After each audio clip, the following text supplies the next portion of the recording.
طوبى لجيل توخى الوحي عنوانا وشاد من نوره في القلب إيمانا وغذ في السير يبغي العلم ملتمسا أصوله فحباه الله رضوانا.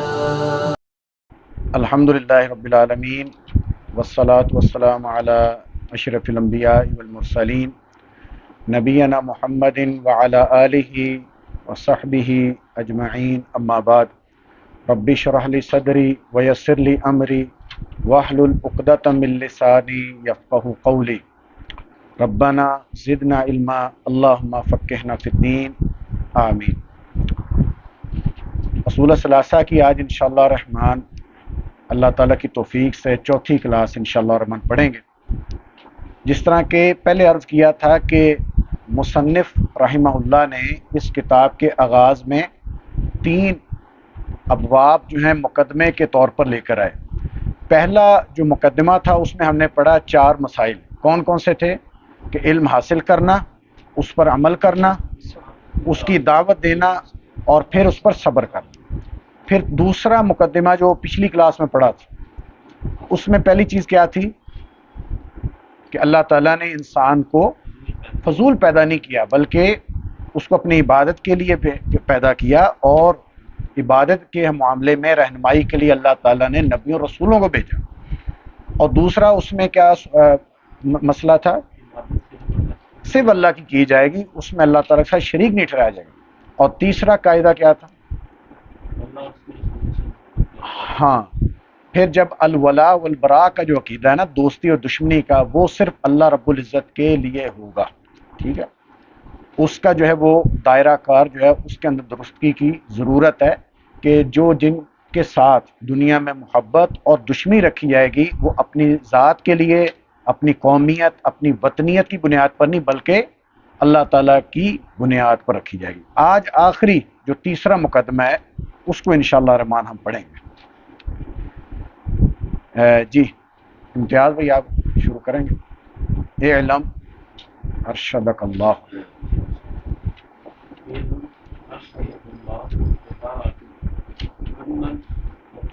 ان حنیفیت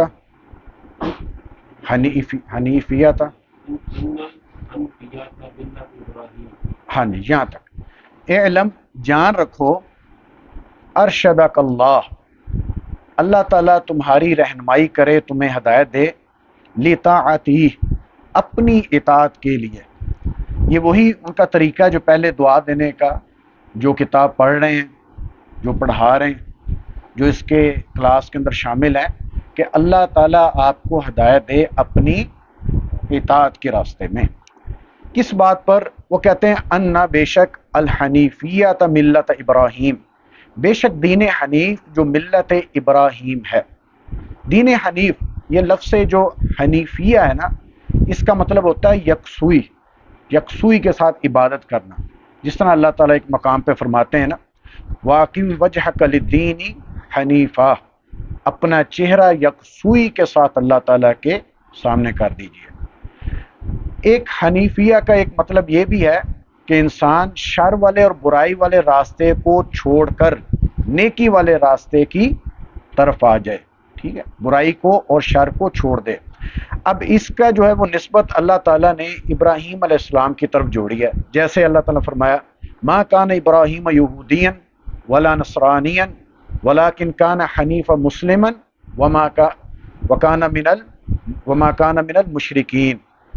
ابراہیم علیہ السلام جو ہے وہ یہودی اور عیسائی بھی نہیں تھے، مشرکین میں سے بھی نہیں تھے، بلکہ وہ کیا تھے؟ حنیفاً مسلماً، یکسو ہو کر اللہ تعالیٰ کے سامنے انہوں نے اپنے آپ کو جھکا کر رکھا ہوا تھا. تو یہ حنیفیہ جو ہے نا، اس کا لفظ کیا ہے؟ مطلب کیا ہے؟ یکسوئی کے ساتھ، شر کو چھوڑ کر، برائی کو چھوڑ کر اللہ تعالیٰ کی طرف یکسوئی کے ساتھ عبادت کرنا، اس کو کہا جاتا ہے. اگلی بات، ملت ابراہیم. ملت ابراہیم جو ہے، ملت سے مراد یہاں دین ہے. ٹھیک ہے، اب یہ دیکھیں کہ اللہ تعالیٰ نے ملت ابراہیم کا نام کیوں رکھا، اس کی وجہ بھی آگے مصنف جو بیان کرتے ہیں. وہ کہتے ہیں ملت ابراہیم سے مراد کیا ہے؟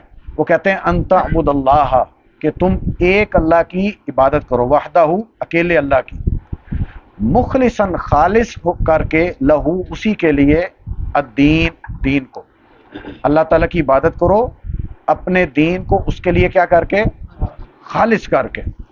اب یہاں سوال آتا ہے کہ اللہ تعالیٰ نے دین اسلام کا نام ملت ابراہیم کیوں رکھا؟ اس کی وجہ کیا ہے؟ آپ دیکھیں کہ نوح علیہ السلام سے دعوت کا جو سلسلہ ہے اس کا آغاز ہوا، ٹھیک ہے، ہر نبی رسول نے توحید کی دعوت دی، لیکن جو آزمائشیں ابراہیم علیہ السلام پر آئیں، جو انفرادیت اس معاملے میں ان کے ساتھ ہوا معاملہ، وہ باقی نبی اور رسولوں کے ساتھ نہیں ہوا، حتیٰ کہ دیکھیں ان کو آگ کے اندر پھینکا گیا۔ اب بعض روایات کے اندر آتا ہے کہ جب آگ میں پھینکا گیا تو ان کے کپڑے بھی اتار دیے گئے تھے۔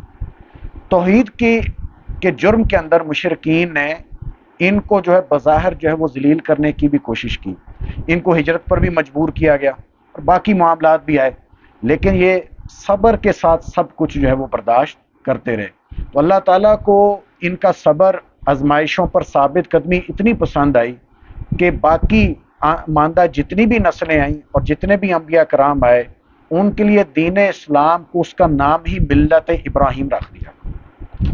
اس لیے قرآن میں ایک جگہ نبی علیہ الصلوۃ والسلام کو اللہ تعالیٰ نے خطاب کرتے ہوئے فرمایا ثم اوحینا الیک ان اتبع ملت ابراہیم حنیفا، کہ نبی ہم نے آپ کی طرف بھی وحی کیا ہے کہ آپ بھی ملت ابراہیم کی پیروی کریں، ٹھیک ہے۔ اور سورہ البقرہ کے اندر باقاعدہ اللہ تعالیٰ نے عمومی طور پر ہم سب کو کہا ہے وَمَن يَرْغَبُ عَن مِلَّةِ ابراہیم، جو ملت ابراہیم چھوڑ دے، یعنی توحید کی دعوت، توحید پر عمل اور شرک کی طرف جو گامزن ہو جائے، اللہ تعالیٰ نے فرمایا الا من صفی نفسہ، یہ وہ شخص ہے جس نے اپنے آپ کو بے وقوفی کے راستے پر چلایا ہوا ہے، اللہ تعالیٰ کے ہاں وہ عقل مند شخص نہیں ہے۔ تو ملت ابراہیم سے مراد کیا ہے کہ ایک اللہ تعالیٰ کی عبادت کی جائے خالص کرتے ہوئے اس کے لیے دین کو۔ جی اس سے آگے کون پڑھے گا؟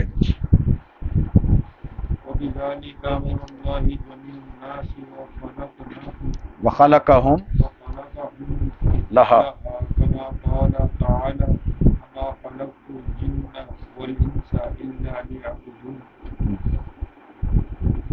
وَمَعْنَى یوحدون، اچھا، وَبِذَلِكَ، اور اسی کے لیے، امر اللہ، حکم دیا اللہ تعالیٰ نے، جمیع الناس، تمام انسانوں کو، ہاں جی، وَخَلَقَهُمْ، اور ان کو پیدا کیا، لہا، اسی کے لیے، کس کے لیے؟ اللہ تعالیٰ نے اپنی توحید اور اپنی عبادت کے لیے، کما، جیسے، قال تعالی، فرمایا اللہ تعالیٰ نے، سورہ زاریات کی آیت ہے، وما خلقت، اور نہیں پیدا کیا میں نے، الجن، جنات کو، والانس، اور انسانوں کو، الا، مگر، لیعبدون، وہ میری عبادت کریں۔ وما خلقت الجن والانس، اس میں نفی آ گئی، اللہ تعالیٰ نے بتا دیا کہ تمہارے پیدا کرنے کا مقصد کچھ اور نہیں ہے، کائنات کی ہر چیز جو میں نے مسخر کی ہے وہ تمہارے لیے کی ہے، تمہاری آسانی کے لیے، تاکہ دنیا کی زندگی تمہاری جو ہے وہ آسانی سے گزر سکے، لیکن تم سے تقاضا صرف ایک ہی ہے، وہ کیا ہے؟ لیعبدون، تاکہ تم میری عبادت کرو۔ مصنف کہتے ہیں وَمَعْنَا یعبدون، یعبدون کا جو معنی ہے وہ ہے یوحدون، کہ تم مجھے اکیلا ایک مانو۔ یہ اسلاف میں سے، ہاں جی، بعض مفسرین نے اس کی تفسیر میں لیعبدون کے لفظ کی تفسیر یہ کی ہے، یوحدون، تاکہ تم مجھے ایک مانو۔ اگلی بات، سیاق و اسباق دیکھا جائے، یہ سورہ زاریات کے اندر یہ جو آیت آ رہی ہے، وما خلقت الجن والانس الا لیعبدون، اس کے آگے اللہ تعالیٰ نے کیا فرمایا؟ جی حفاظ کلاس میں موجود ہیں، کو بتائے گا اس کے آگے اللہ تعالیٰ نے کیا فرمایا؟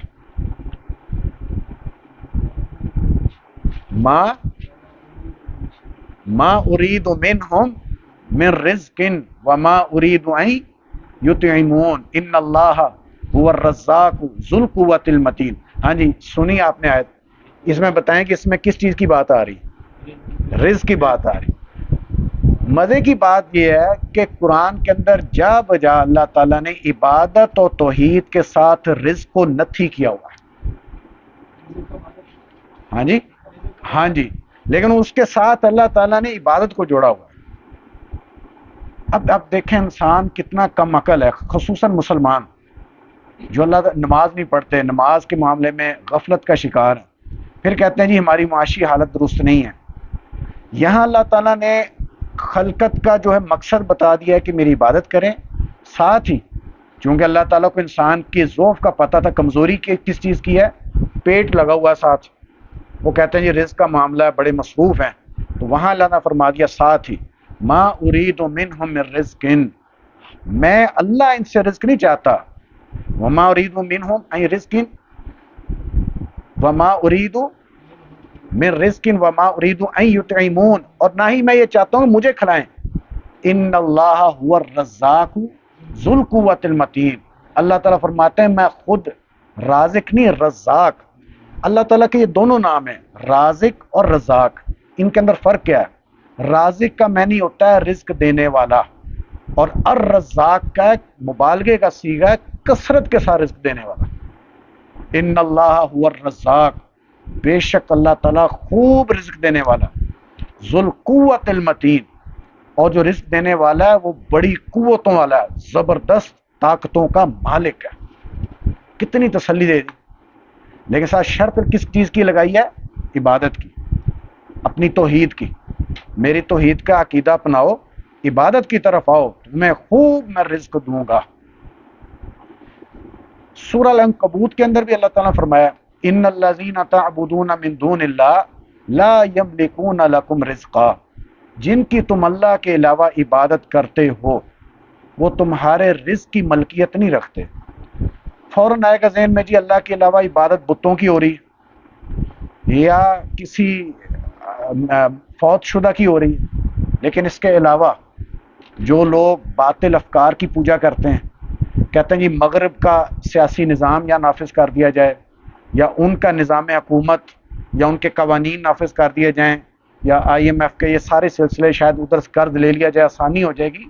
یہ اللہ کے مقابلے میں باطل نظام جو کھڑا کرنا بھی گویا اس کی عبادت کرنا ہے۔ تو اللہ تعالیٰ فرماتے ہیں جن کو تم اللہ کے علاوہ پکار رہے ہو نا، لا یملکون لکم رزقا، یہ تمہارے رزق کی ملکیت نہیں رکھتے، تو یا اللہ پھر کدھر سے حاصل کریں؟ ساتھ ہی اللہ تعالیٰ نے فرمایا فابتغوا عند اللہ الرزق، اللہ کے ہاں رزق کو تلاش کرو۔ یا اللہ کیسے کریں؟ اللہ تعالیٰ فرماتے ہیں فاعبدوہ، اس اللہ کی عبادت کرو۔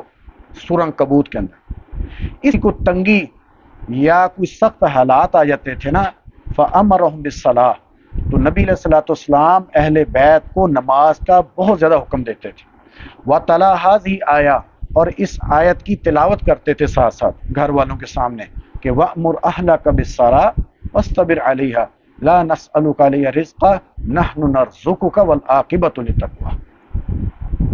سورہ قریش آپ کو سب کو تقریباً حفظ ہوگی آخری پارے میں، اس میں بھی اللہ تعالیٰ کیا فرماتے ہیں فَلْيَعْبُدُوا هَٰذَا الْبَيْتَ، پس چاہیے ان کو کہ اس بیت یعنی یہ کعبے کے رب کی عبادت کریں، الَّذِي اطعمہم من جوع، وہ اللہ جو بھوک سے نکال کر ان کو کھانا دیتا ہے، ان کو کھلاتا ہے، وآمنہم من خوف، اور خوف میں ان کو پھر امن بھی مہیا کرتا ہے۔ تو بہت زیادہ کثرت کے ساتھ اللہ تعالیٰ نے اس کو عبادت کو اس کے ساتھ رزق کے ساتھ جوڑا ہوا ہے، یعنی رزق کے جو مسائل ہے نا اس کا حل عبادت اور توحید کے اندر ہے۔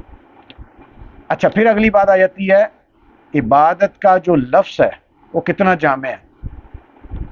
ہاں امام ابن تیمیہ رحمۃ اللہ علیہ کہتے ہیں اتنا جامع لفظ ہے، اس کے اندر انسان کے ظاہری اور باطنی افعال اور اقوال سب کچھ شامل ہیں، وہ جو اللہ تعالیٰ کو راضی کرنے کے لیے ہوں۔ اقوال میں کون کون سی چیزیں آ جاتی ہیں عبادت میں؟ اذکار، تلاوت، دعا کرنا، ٹھیک ہے، دعوت دین دینا۔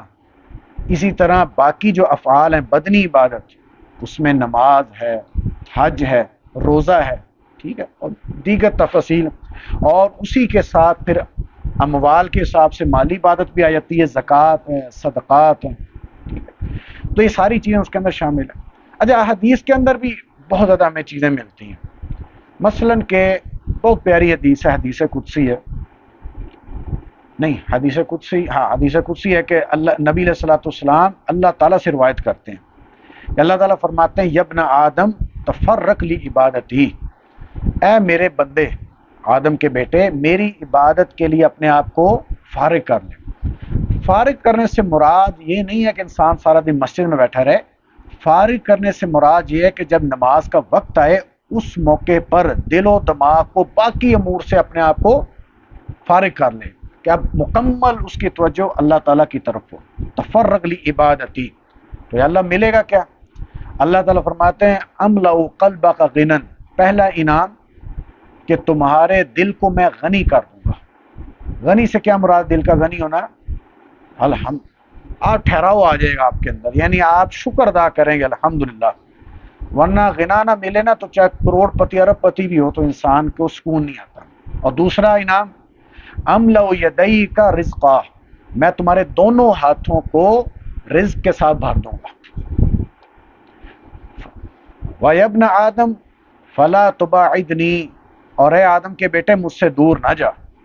یہ آگے اللہ نے فرمایا یا اللہ اگر کوئی چلا گیا تو پھر، تو فرمایا املأ قلبک فقرا، میں تیرے دل کو فقیری کے ساتھ بھر دوں گا۔ پھر کیا ہے یہ؟ پھر چاہے جتنا مرضی بینک بیلنس ہو انسان کو سکون نہیں آتا۔ کتنے لوگ دنیا میں خودکشی کرتے ہیں اور کتنا مال و متاع بھی ہے، پراپرٹیز بھی ہیں، لیکن دل کے اندر کیا ہے؟ فقیری ہے۔ اور دوسرا اسے نقصان کیا ہوگا؟ املأ یدیک شغلا، میں تمہارے دونوں ہاتھوں کو مصروف کر دوں گا۔ بہت زیادہ دنیا کے امور کے اندر مصروف ہو جانا کہ انسان کو اپنے اور اپنے اہل خانہ کے لیے وقت نہ نکلے، یہ کوئی اچھی چیز نہیں ہے، یہ اللہ تعالیٰ کی طرف سے سزا ہے۔ ہاں بابرکت زندگی وہ ہے کہ آپ کا کاروبار بہت وسیع ہو، لیکن اتنا وسیع بھی ہے لیکن اس کے باوجود آپ اس میں تھکاوٹ محسوس نہیں کرتے، تھوڑے وقت میں زیادہ کام کر لیتے ہیں، تو سمجھ لیجئے آپ کے کاروبار کے اندر برکت ہے۔ اور اگر آپ تھکاوٹ محسوس کرتے ہیں، بہت زیادہ محنت کرتے ہیں اور نتیجہ کو اتنا خاص نہیں نکل رہا، تو یہ کوئی قابل تعریف نہیں ہے۔ انسان کہے جی میں بڑا مصروف ہوں، میں نے بڑے دنیا کے کام سنبھالے ہیں، نہیں، اس کو ڈرنا چاہیے۔ تو اس کا حل کیا ہے کہ انسان اللہ تعالیٰ کی عبادت کے لیے اپنے آپ کو کیا کرے؟ فارغ کرے۔ اور ایک اور حدیث ہے، نبی علیہ الصلوۃ والسلام نے فرمایا ثلاثۃ ضامن علی اللہ، تین قسم کے لوگ اللہ تعالیٰ کی ذمہ داری میں ہیں، ان عاشا رزق و کفیہ، جب تک زندہ رہیں گے ان کو رزق بھی دیا جاتا رہے گا اور ان کی کفالت بھی کی جاتی رہے گی۔ تین قسم کے لوگ، اس میں سے ایک ہے نبی علیہ الصلوۃ والسلام نے فرمایا من خرج الی المسجد، جو گھر سے نکلا مسجد کی طرف۔ نماز پڑھنے کا تو سن لیا نا ہم نے کہ فارغ کرنا اپنے آپ کو، اس کا انعام کیا ہے۔ گھر سے نکلنا مسجد کی طرف، یہ بھی اتنا مبارک عمل ہے اور اتنا اللہ تعالیٰ کو محبوب ہے کہ جب تک یہ اس عمل پر مداومت اختیار کرتا رہے گا، تسلسل، تو جب تک زندہ رہے گا اس کو رزق بھی دیا جاتا رہے گا اور اس کی کفالت بھی کی جاتی رہے گی۔ دوسرا فرمایا من دخل بیت فسلم، جو گھر کے اندر داخل ہوا اور اس نے سلام کہا۔ کتنا آسان کام ہے، یعنی اپنی روٹین بنا لے کہ جب گھر کے اندر داخل ہوا السلام علیکم ورحمۃ اللہ، اپنے گھر والوں کو۔ یہ روٹین بنانا اتنا محبوب ہے، سلامتی کی دعا دینا کہ جب تک زندہ رہے گا اس کو رزق دیا جاتا رہے گا۔ اور تیسرا آخری کیا ہے؟ من خرج فی سبیل اللہ، جو گھر سے نکلا ہے اللہ کی راہ میں، جب تک زندہ رہے گا اس کو بھی رزق دیا جاتا رہے گا۔ اب اس میں اول مصداق تو مجاہدین، لیکن اس کے ساتھ باقی بھی جو دین کی نشر و اشاعت، اس کی دعوت اور دین کے علم کو سیکھنا سکھانا جو اس کے اندر شامل ہیں، وہ بھی فی سبیل اللہ کے زمرے میں آ جاتے ہیں۔ اب آپ کا ہفتے کے بعد آنا اور اس پر مداومت اختیار کرنا، دیکھیں انسان ہے، بعض اوقات مصروفیت ہوتی ہے، آپ میں سے کئی لوگ ہوں گے جو اپنی مصروفیت ترک کر کے آتے ہوں گے، تو یہ اللہ تعالیٰ کو اتنا محبوب ہے کہ اگر نیت کے اندر اخلاص موجود ہے کہ میں واقعی قرآن و حدیث کا علم حاصل کرنا چاہتا ہوں، اللہ تعالیٰ کو اتنا محبوب ہے کہ جب تک زندہ رہیں گے اللہ تعالیٰ رزق دیتا رہے گا۔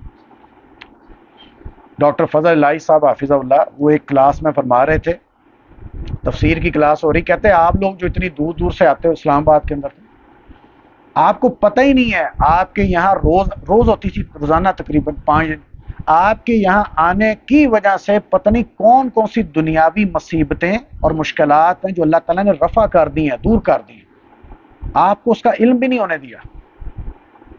تو اگر اس پر انسان تسلسل اختیار کرتا رہے، اللہ تعالیٰ بڑی بڑی پریشانیوں سے بچا لیتے ہیں۔ تو بہرحال عبادت توحید اور اس کے ساتھ رزق کو اللہ تعالیٰ نے نتھی کیا ہوا جوڑا ہے۔ اگر انسان اس کو اختیار کرے، دنیا کی زندگی بڑی آسان ہے، آسانی سے گزارے، پھر آگے آسانی سے برزخ کی زندگی گزارے اور مزے مزے سے قیامت والا دن گزرے اور آرام سے جنت میں چلا جائے، ایک یہ پیکیج ہے بہترین۔ اور اس کے مد مقابل دوسرا پیکیج، دنیا کی زندگی تنگ، پیسے سے سکون تو نہیں آئے گا، تنگ ہے، دل کے اندر فقیری، ہائے ہائے کرتے زندگی گزرے، عالم برزخ کے اندر بھی تنگی، قیامت والے دن بھی رسوائی اور مشکلات اور ہر وقت خوف، اور اینڈ پتہ نہیں جانے اس کا کیا ہوتا ہے۔ تو بہرحال وہ جو پہلا پیکیج ہے اسی کے لیے اللہ تعالیٰ نے ہمیں پیدا کیا اور اسی کے اندر کامیابی کا راز ہے۔ جی آگے فرماتے ہیں وَأَعْظَمُ مَا أَمَرَ اللَّهُ بِهِ، مصنف کہتے ہیں وَأَعْظَمُ سب سے بڑا، عظیم ہوتا ہے بڑا، اعظم سب سے عظیم، سب سے بڑا جو ما امر اللہ بھی، جس کا حکم دیا ہمیں، وہ کون سا کام ہے؟ التوحید، وہ ہے توحید۔ اور وہ توحید کیا ہے؟ وہوا افراد اللہ، افراد اللہ، اللہ تعالیٰ کو یکتا کرنا، ایک کرنا، بالعبادہ، اس عبادت کے اندر، بالعبادہ، عبادت کے اندر، عبادت کے جتنے امور ہیں اس میں اللہ تعالیٰ کو ایک ماننا۔ اور وہ کتنے امور ہیں انشاءاللہ اس کی تفصیل بھی آگے آئے گی، آنے والی کلاسز کے اندر انشاءاللہ آئے گی۔ تو یہ جو ابھی میں نے آپ کو فوائد بتائے نا دنیا کے، ایک ہے انفرادی زندگی کے اندر، کیوں جی سمجھ آ رہی نہیں؟ ایک ہے انفرادی زندگی کے اندر اگر میں اپنے آپ کو توحید کے ساتھ جوڑوں گا اور عبادت کے لیے اپنے آپ کو فارغ کروں گا تو یہ انشاءاللہ وہ جو ثمرات ہے دنیا میں حاصل ہوں گے۔ لیکن اجتماعی شکل میں بھی اگر ان کو اختیار کیا جائے گا، پوری ریاست، حکومت سے لے کر نیچے تک، تو پوری ریاست بھی ان ثمرات کو دیکھے گی، محسوس کرے گی، مشاہدہ بھی کرے گی۔ موجودہ سعودی عرب، یہ وہ سعودی عرب ہے کہ پچھلی صدی میں جب یہ مملکت بنی تھی، ان کے ہاں یہ تھا، فقر و فاقے کی کیفیت یہ تھی، حتیٰ کہ ہندوستان، متحدہ ہندوستان سے فنڈ جاتا تھا ان کے لیے، ریاست حیدرآباد سے بھی فنڈ جاتا تھا۔ مملکت بننے سے پہلے بھی جب سلطنت عثمانیہ کا ادھر خاص کوئی دخل نہیں تھا، خاص کر حجاز کی سرزمین مکہ مدینہ میں، یہ بعض لوگ کہتے ہیں نا کہ جی خلافت عثمانیہ کے خلاف انہوں نے خروج کیا، خروج نہیں کیا، کیونکہ یہ ایسے ہی تھا جیسے آج سے غالباً 15-20 سال پہلے وزیرستان اور یہ علاقے پاکستان کے، ان کو کیا کہتے تھے؟ علاقہ غیر، یہاں حکومت کا باقاعدہ کوئی تسلط نہیں تھا، ان کا اپنے عدالتیں، کیا اس کو کہتے ہیں، جرگہ سسٹم، اور یہ ہوتا تھا۔ این اسی طرح مکہ مدینہ یہ اور جتنے یہ حجاز کے علاقے تھے باقاعدہ سلطنت عثمانیہ کے ماتحت نہیں تھے۔ اگر آپ کو کوئی کہنا ہے، خاص کر جو ڈرامہ دیکھتے ہیں ارتگل، ان کا جو فین ہوگا نا اور بہت گہرائی میں جائے گا، وہ آپ دیکھیں گے وہ تنقید کرے گا مملکت پر اور وہ کہیں گے جی خلافت آنے والی ہے تو فلانا اس طرح کا۔ تو ان کے لیے میں آپ کو بتا رہا ہوں کہ یہ علاقے خلافت کے تسلط میں نہیں تھے، یہ تقریباً آزاد علاقے تھے، لیکن ادھر فقر و فاقہ تھا بسبب شرک، بسبب شرک ہونے کی وجہ سے۔ صحابہ اکرام کے قبے، اہل بیت کے قبروں کے اوپر مزار، اگر وہ پڑھنا ہوا آپ نے کبھی، نواب صدیق حسن خان بھوپالی رحمہ اللہ، 19ویں صدی، یہ جو جنگ آزادی ہوئی ہے 1850 کے پتہ نہیں کب ہوئی، 57 میں، اس سے آگے پیچھے کی بات، یہ ریاست بھوپال کے سردار تھے، بہت بڑے عالم دین تھے، اہل توحید تھے۔ ریاست بھوپال، آج بھی بھوپال ہندوستان کے علاقہ ہے، وہ حج پہ گئے تھے، ان کا سفر نامہ پڑھیں تو یقین کریں آپ حیران رہ جائیں گے، جو آج کے دور میں عمرہ حج پہ گئے ہیں حیران ہوں گے، کبھی یہ بھی دور تھا۔ انہوں نے بتائی ایک ایک چیز، جس طرح میدان عرفات اور مینا میں جو خرافات ہوتی تھی، بینڈ باجا اور ڈھول دھماکے اور آتش بازی اور پتہ نہیں کیا کچھ ہو رہا ہوتا تھا، اور یہ رقص اور فلاں فلاں، یہ نہیں۔ نواب صدیق حسن رحمہ اللہ کہتے میں روتا ہی رہا ہوں، حالانکہ ہندوستان سے گئے، کہتے قرآن و حدیث پڑھتا تھا، اس کے بالکل برعکس ادھر وہ معاملات چل رہے ہوتے تھے۔ لیکن سبحان اللہ، جب اس خطے کے اندر توحید کو قائم کیا گیا، شرک کو جو ہے اس کے ذرائع کو کاٹ دیا گیا، اللہ تعالیٰ نے اسی زمین کے نیچے جو پہلے پتہ ہی نہیں تھی اتنی بڑی نعمت پڑی ہوئی ہے اس کو نکال کے رکھ دیا. غیر مسلمین کو اللہ تعالیٰ نے ان سے کام لیا کہ ان کی خدمت لے کر وہ خدمت پر آگے مسلمانوں کی. اور اللہ تعالیٰ نے دیکھو کس نے امن بھی دیا, اللہ تعالیٰ نے رزق بھی دیا. ہاں وہ آج ہمارے سامنے وہ عملی مشاہدہ موجود ہے. ٹھیک ہے, تو اصل چیز یہی ہے, انفرادی اجتماعی طور پر امن, سکون, رزق, خوشحالی, اس کا راز توحید, عقیدہ توحید اور اللہ تعالیٰ کی عبادت میں. اس سے جتنا ہٹیں گے جو مرضی کر لیں, جو مرضی کر لیں, کبھی بھی خوشحالی نہیں آئے گی جب تک مسلمان. ہاں اللہ معاف کرے اگر انسان دین کو چھوڑ دے, یہ بھی سمجھیے گا یورپ کے اندر کوئی توحید نہیں ہے, خوشحالی بہت ہے. ہاں جی, امریکہ کے اندر, یورپی ممالک کے اندر توحید نہیں ہے, خوشحالی ہے. کیوں؟ کوئی جواب دے گا کیوں؟ ہاں ان کے لیے دنیا اللہ تعالیٰ نے دی ہے جنت, کیونکہ جمع غفیر کفار کو انہی علاقوں میں, تو اللہ تعالیٰ نے ان کو دنیا دینی ہے. ہمارے ہاں دیکھیں کہ زلزلے بھی ہیں, سیلاب بھی ہیں, ابھی پیچھے لیبیا مراکش میں کیا کچھ ہوا, ان کے ہاں نہیں ہے. کیوں کہ اللہ تعالیٰ ہمیں ہلاتے ہیں کہ تم تو جنت میں جانے والے ہو نا, تمہاری اصل شاہراہ جنت میں, اسے ہٹو نا, اسی پر چلتے رہو ثابت قدمی کے ساتھ, اطراف میں نہ دیکھو. تو اس کے لیے اللہ تعالیٰ تھوڑا سا ہلاتے ہیں. جو آنا ہی نہیں چاہتا اس شاہراہ پر, اس کو اللہ تعالیٰ نہیں ہلائے گا. تو سب سے بڑی چیز جس کا اللہ نے حکم دیا ہے التوحید. یہاں ایک اور یہ جملہ بلکہ لکھ لیں اور اپنے دل و دماغ میں لکھ لیں, کتاب اللہ, قرآن کا سب سے بڑا موضوع توحید ہے. امام ابن تیمیہ رحمۃ اللہ علیہ فرماتے ہیں, امام نے قیم نے بھی یہ بات لکھی, کہتے ہیں اگر انسان قرآن کی سمجھ رکھے اس کو پتہ چلے گا قرآن کی ہر آیت کے اندر توحید کا سبق موجود ہے, قرآن کی ہر آیت کے اندر. تو سب سے بڑی چیز جس کا حکم دیا وہ توحید ہے, اور وہ کیا ہے؟ افراد اللہ بالعبادہ, اللہ تعالیٰ کو عبادت میں یکتا ماننا, اکیلا. وَأَعْظَمُ مَا نَهَا عَنْهُ, وَأَعْظَمُ, اور سب سے بڑی چیز, ما نہا, جس سے روکا, عنہ, اس سے, الشرک, شرک ہے جو سب سے زیادہ جس کو تنقید کی گئی, جس سے منع کیا گیا. کائنات میں سب سے بڑا گناہ یہ شرک ہے. وہوا, اور وہ کیا ہے؟ دعوت, پکارنا, غیر ہی, کسی غیر کو, معہو, اس کے ساتھ. کس کے ساتھ؟ اللہ کے ساتھ. دعوت, پکارنا, غیر ہی, اس کے غیر کو, معہو, ساتھ اس کے, یعنی اللہ کو بھی پکارتا ہے, اللہ کے علاوہ کسی اور کو پکارتا ہے. جی, اللہ کے نبی یونس علیہ السلام مچھلی کے پیٹ میں رہے اور پیٹ کے اندر ان کی تسبیح تھی. اللہ تعالیٰ فرمایا کہ فلولا کان لو کان من المسبحین للبث فی بطنہ الی یوم یبعثون, اگر یہ تسبیح نہ کرتے تو قیامت تک مچھلی کے پیٹ میں رہتے. وہ تسبیح کیا تھی؟ لا الہ الا انت سبحانک انی کنت من الظالمین. النبی علیہ الصلوۃ والسلام کی حدیث مبارکہ بھی ہے.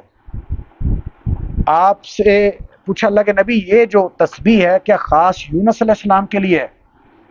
ہمیں نہیں, ہر مومن شخص جب مصیبت کے اندر پڑے وہ اگر اس تسبیح کو پڑھے انشاءاللہ اس کو اللہ تعالیٰ نکال دیں گے.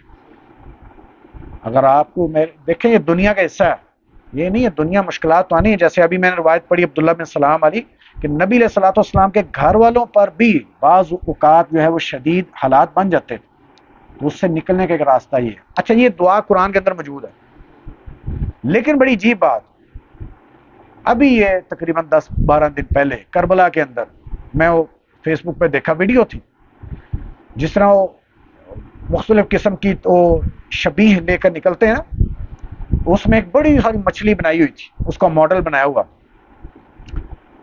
اور وہ ظالم نے جس نے بنایا یا وہ ظالموں نے جنہوں نے بنایا, اور اس کے اوپر جو لکھا ہوا تھا انہوں نے لکھا ہوا تھا کہ وہ دعوت ذنون, مچھلی والا, یعنی یونس علیہ السلام کی دعا کیا تھی؟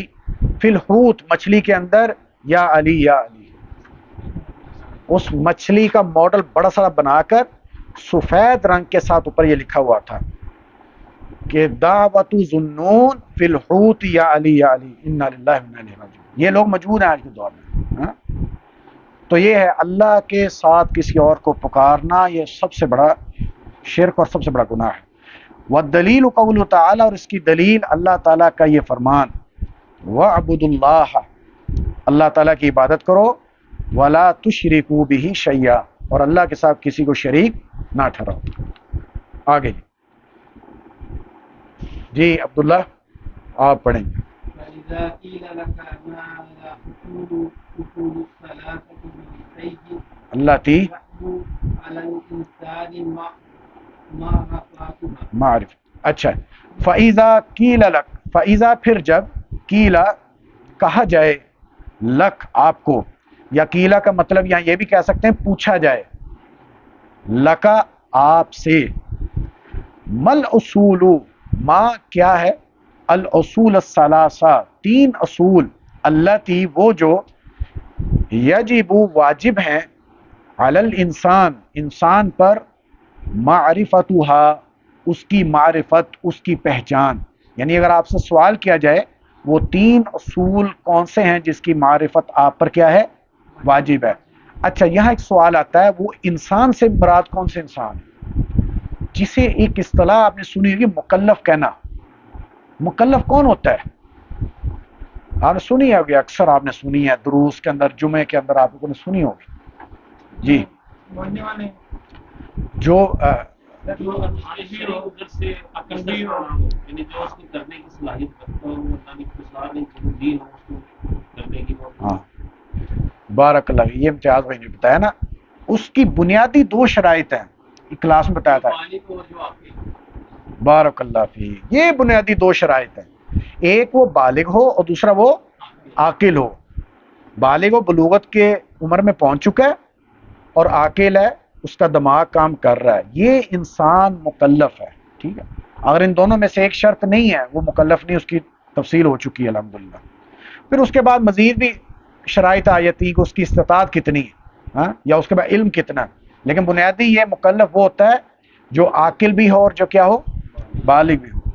تو معرفت اس کو کس چیز کی ہوگی، اس کا علم بھی ہو اور اس کے مطابق عمل بھی ہو۔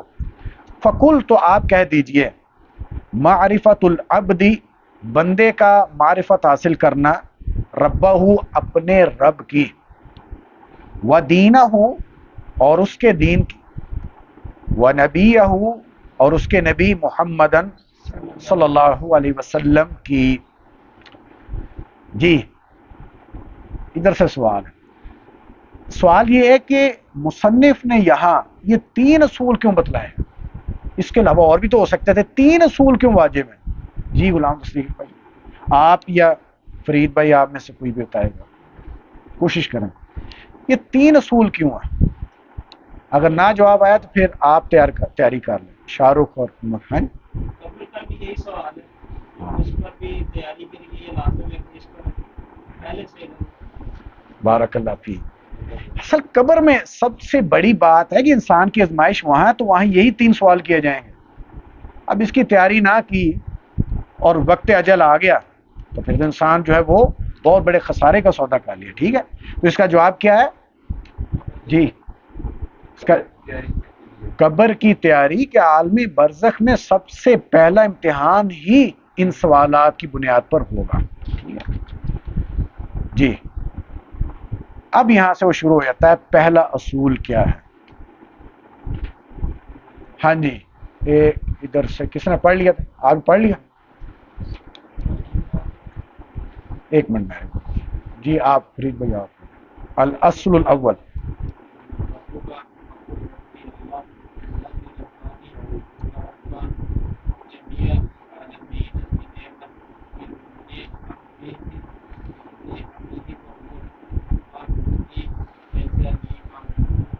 سوا بس، الاصل الاول پہلا جو ہے اصل، اصل اس کی جمع الاصول ہے۔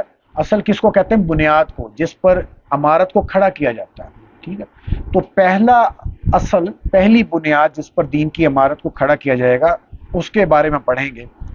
فَإِذَا پھر جب، قیلا کہا جائے لک آپ سے، من کون ہے، ربک آپ کا رب، فقل تو آپ کہہ دیجئے، ربی میرا رب ہے اللہ، الذی وہ جو، ربانی جس نے میری پرورش کی یا مجھے نوازا۔ لفظ رب، ربا یو ربی، اس کا مطلب کیا ہوتا ہے؟ پرورش کرنا سارا، میں نے آپ کو بتایا تھا رب کا کون ہوتا ہے، جو خالق بھی ہے، مالک بھی ہے، مدبر بھی ہے، رازق بھی ہے، یہ سارے اللہ تعالیٰ کے جو افعال ہیں وہ اللہ رب ہے، ٹھیک ہے؟ تو اللہ نے مجھے پیدا بھی کیا، مجھے رزق بھی دیا۔ اب یہ مصنف کا دیکھیں انداز کتنا آسان ہے، یہ کتاب کو خاص علماء یا طلباء کے لیے نہیں، یہ عوام الناس کے لیے پوری دنیا پڑھائی جاتی ہے، اگرچہ پاکستان کے اندر رواج نہیں ہے، عرب ملکوں کے اندر، حتیٰ کہ مغربی ممالک کے اندر بھی، آپ یوٹیوب پہ دیکھیں، اس کا سرچ کریں، کتنے آپ کو کلاسز ملیں گی اس اصول الثلاثہ کی، بہت زیادہ ملیں گی۔ تو کتنا آسان طریقہ ہے، سوال جواب، ہاں عام سادہ بندہ بھی سمجھ لیتا۔ تو ربی اللہ، میرا رب وہ ہے اللہ دی ربانی، جس نے مجھے پرورش کی۔ اب میں اس میں تفصیل میں آئے گا، جس نے مجھے پیدا بھی کیا، مجھے رزق بھی دیا، اور رزق بھی کتنا شاندار دیا کہ ماں کے پیٹ میں تھا وہاں بھی اللہ رزق دے رہا تھا، میری نشو و نما تو وہاں بھی ہو رہی تھی۔ ماں کے پیٹ میں اگر والدہ کو رزق نہ مل رہا ہو، فقر و فاقے کی کیفیت ہو، تو بچہ بھی بھوکا رہتا ہے، ایسے ہی نہیں؟ اور ماں اچھی خوراک کھائے تو بچے کا بھی اس پر اثر ہوتا ہے۔ تو یہ سسٹم کس نے بنایا ہے؟ اس اللہ نے بنایا۔ شیخ محمد بن صالح عثیمین رحمۃ اللہ علیہ کہتے ہیں کہ بعض آثار سے ہمیں یہ بھی پتہ چلتا ہے اللہ تعالیٰ نے بعض ملائکہ کی ڈیوٹی لگائی ہوئی ہے کہ ماں کے رحم میں جو بچہ ہے اس کی حفاظت کی جاتی ہے۔ بعض اوقات عورت گر جاتی ہے، بچہ محفوظ ہے، اور جب اللہ کا امر آ جائے عورت کو کچھ بھی نہیں ہوا، بلڈ پریشر بھی ہائی نہیں ہے، عورت گری بھی نہیں اور بچہ فوت ہو گیا، اللہ کا امر۔ اور بعض اوقات عورتیں اتنا پیدل چلتی ہیں، ہجرت کرتی ہیں، ڈپریشن کا شکار، پاکستان بنا کتنی عورتیں تھیں اس طرح، خواتین تھیں۔ سوات آپریشن ہوا 2009 میں، تو بہت زیادہ خواتین کی ایسی کیفیت تھی کہ وہ ہجرت کر کے مالاکنڈ کے علاقے سے نکل کے آئیں، لیکن اللہ تعالیٰ نے بچوں کو محفوظ رکھا۔ تو کہتے ہیں بعض ملائکہ کی اللہ تعالیٰ نے ڈیوٹی لگائی ہے۔ تو یہ پرورش کا معاملہ اور میرے پر اللہ تعالیٰ کے جو انعامات کا سلسلہ تو ماں کے پیٹ میں شروع ہو گیا تھا۔ یہ تو میں ظالم ہوں نا کہ میں اللہ تعالیٰ کی پہچان نہیں کر رہا تھا۔ ما غرک بربک الکریم، اللہ تعالیٰ فرماتے ہیں انسان تو کتنا بے قدر ہے، تیرا رب کتنا کریم ہے، پتہ نہیں کس چیز نے تجھے دھوکے میں ڈال دیا، تو اس کی طرف نہیں آتا۔ تیری حیثیت ہی نہیں تھی، اللہ تعالیٰ اس وقت بھی تجھے بچا رہا تھا، رزق بھی دے رہا تھا۔ وَرَبَّ، اور وہ رب ہے جمیع العالمین، جمیع تمام، العالمین عالم کی جمع، عالمین تمام جہانوں کا۔ جی کتنے جہان ہیں جی؟ جی عمر کتنے جہان ہیں کائنات میں؟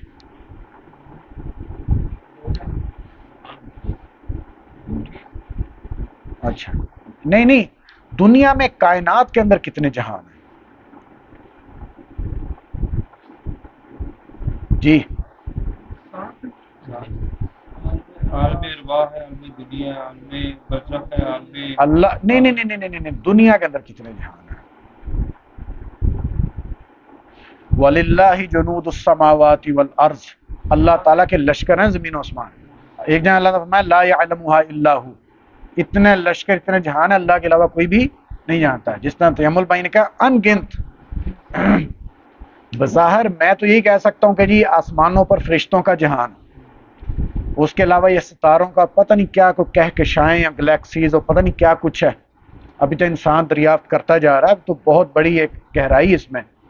زمین پر کتنے جہاں ہیں، پانی کا جہاں، خشکی کا جہاں، کیڑوں مکوڑوں کا جہاں، زمین کے نیچے کتنے، اوپر فضا میں پرندوں کا جہاں، انسانوں کا جہاں، جنات کا، واللہ علم کہ بے شمار ہیں، گنتی میں نہیں آتے۔ ان تمام جہانوں کا رب بھی اللہ ہے، ان کو پال رہا ہے۔ اللہ اکبر۔ وَهُوَ مَعْبُودِي، وَهُوَ، اور وہ، معبودی، وہ میرا معبود ہے، وہ میرا معبود ہے۔